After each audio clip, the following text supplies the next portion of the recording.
성경의 역사는 한 번도 사람이 주인공인 적이 없습니다. 그리고 우리 인생의 역사 또한 한 번도 우리가 주인공이 되어 이끌어간 적이 없습니다. 그렇게 보일 뿐이죠.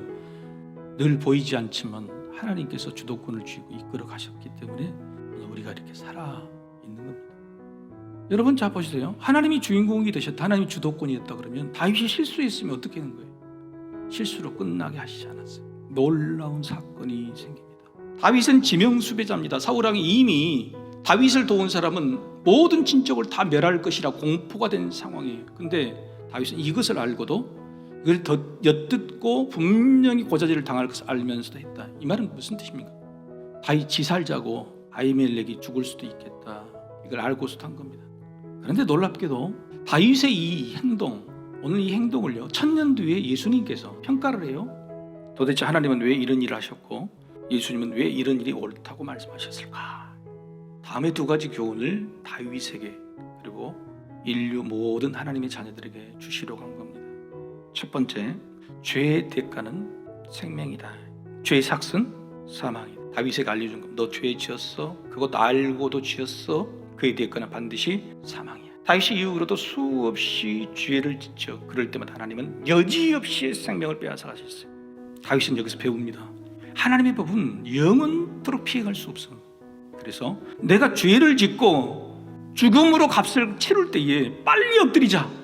우리가 알고도 지은 죄를 여기서 돌이키지 않으면 하나님이 원하시는 죄의 삭은 사망이라는 법이 여전히 살아있는데 어떻게 될지 모르는 거예요.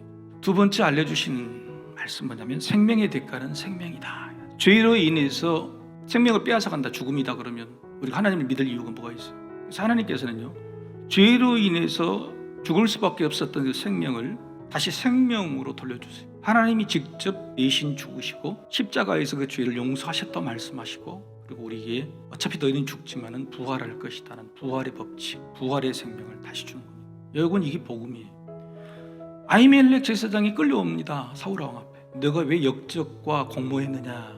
당당히 말해요. 내가 무슨 죄를 지었습니까? 다윗도 죄가 없는 것을 사울왕 당신도 알지 않습니까?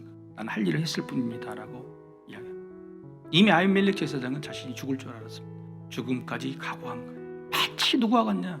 예루살렘 공의에 끌려가셔서 그 앞에도 당당하셨던 예수님의 모습, 십자가를 지실 각오를 하고도 내가 그 일을 감당하겠다고 하시는 그 모습과 같은 그림이 연상이 되는 거죠. 다윗은 깨닫게 되었습니다.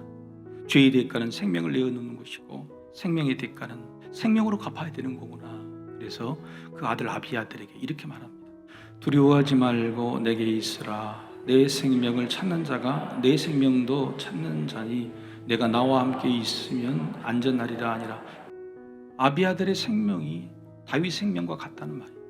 그래서 그 생명의 빚은 내가 내 생명으로 갚겠다. 교회는 예수님처럼 생명을 살리는 곳이다. 교회 안으로 수많은 생명이 옵니다.